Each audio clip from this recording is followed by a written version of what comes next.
What's going on, guys, man? It's about 12 o'clock. At about 11:30 at night, I just had one of the most fulfilling times I probably had this year, probably in a long time.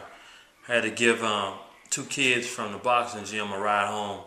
One was about, I think he said, one was 6th grade, one was 9th grade. I tried to guess their ages and grades, and I was totally off. I must be getting old because I thought one of them was in the 7th, and I said the other was in the 4th. But as we was riding and talking, I asked them, what they want to do when they finish school. And one guy said that he wanted to play football, and the other one said that he wanted to box.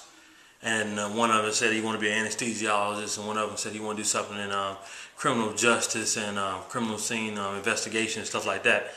And as I talked to him, I was trying to explain to him that basically they shouldn't put all their energies in the sports and stuff like that, because there's so much more things in life. There's so many more things that are going on that they probably should do. And I started giving them a little background about myself and how I left the PhD program and how I really wish that that's what I would have done in addition to what I'm doing. And then one of them finally said, well, I don't want to do football like that. Well, I do want to do it, but I tell myself in my mind that I don't want to do football, that I'm not going to make it, even though I want to make it. And I try and tell him that basically that ain't the right way to think either, that I want him to put everything that he has into doing football and as well as excelling in his other sports. And I was explaining to him that my grandma always told me that when you reach for the moon, if you miss, you'll hit some stars. So, but I didn't want him to do is rely on football and hope that he make it in that and get injuries and other stuff like that. And I explained to him the different factors that play in sports and how many more people that actually try and do sports that are out there. He started understanding, and he said, okay. But I really wanted to give him a little foundation and try to let him understand that everything isn't what it looks like with people that do sports and different things that's going on with them, how much more secure they would be in life with doing the things in school and really pushing for the things they need to be doing. And I just look back on myself and all the things that I'm trying to do and trying to push. And I feel like a lot of people don't pretty much tell people what they should do. And I basically told them that what you should also do is kind of see what it is you're supposed to be doing. I told them to kind of, pray and ask God what is it that he thinks that you should be doing. What is it, not he thinks, what he knows you should be doing. I picked up my phone and I basically showed him, I said, man, the manufacturer of this phone knows what it's doing, knows what it's supposed to do. That's why they put it out to do it. But if nobody knew what it was supposed to do, we'd be looking at phones we wouldn't even know what it'd be used for. The same thing with the function. I said, but God created you and he pretty much knows what you're supposed to be doing, but we think we're supposed to be doing one thing and we start pushing each other in directions and we really get frustrated. And I kind of started explaining to him as well that along with that, his brother was in the back seat, and I said, just imagine if your brother was a cup and you were a saucer, and the job was to kind of carry water around. I said, you might want to be like your brother in the back, and carry water, but no matter how much time you put in to learn how to carry water, you're going to always spill it out. It's never going to work the same for you if you were a saucer, and it's going to be easy to your brother. He can do it slow, don't have to do anything because he's a cup. And there's a lot of times in life, that's what we do in our situation. We don't look at what we're really supposed to be doing, and we just do what it is that we think is popular or we see other people doing, not really looking at our gifts and our attributes. And I told him, I said, another thing you can do is make sure you ask your parents, what is it that they look at and they can see in you that you do better than anybody else, because everybody got some things that they do better than everybody else. And I said, basically what you're supposed to be doing is whatever you do that's so easy, comes so easy to you, that's hard for others, you do it well, that's the area that you should be supposed to be treading in.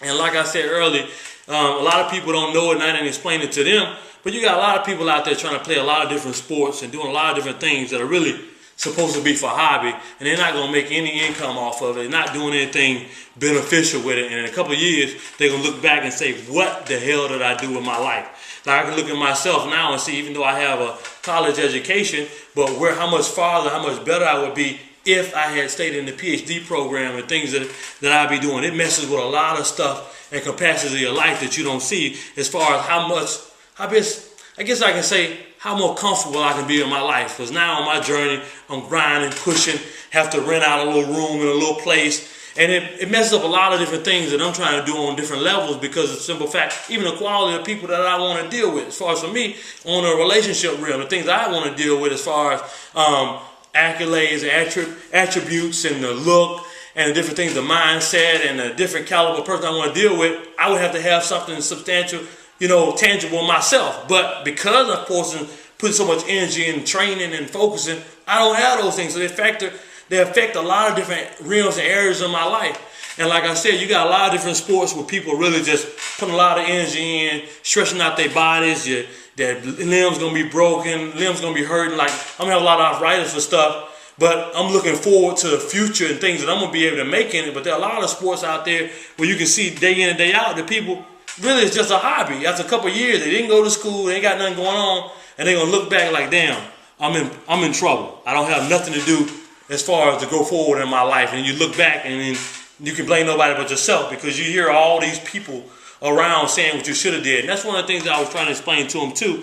And I'm gonna let y'all go. One of the things I was trying to explain to them is that you see so many different adults keep explaining the same thing to them. I keep telling them the same thing about me. I wish I'd have, because with my brain, I could have been a valedictorian easy, but I was in the background, just really wanted to play basketball and really got nothing from it. I was at the point when I was in high school where I know consistently I can shoot 100 free throws without missing. But what good does that do for me today? But I don't know, it could add something to my fighting and it could not. But at the end of the day, I told them to make sure they focus on doing things that could benefit them in their future.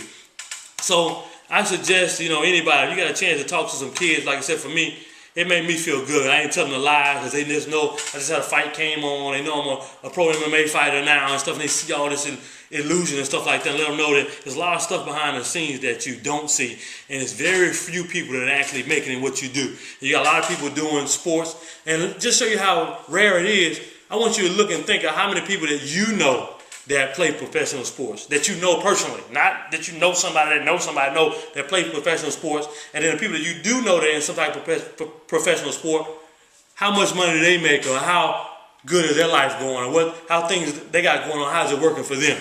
I want you to look at that and start thinking about it. I bet you most people not even going to know anybody. Might not even know nobody who knows somebody. So they show you how slim it is. Everybody wants to do this, wants to do that, and wants to do that. So just look at that before you allow these kids to pitch their dreams and stuff down, or push them towards some pipe dreams that ain't going to do nothing for them. So, or crack pipe dreams is where they're going to become. So that's it for today. I just had to record this as I came in because of my thoughts and what I just went through, giving these kids a ride home. It made me feel real good to be able to talk to them and hear them really listening and really understanding. So that's it. Later.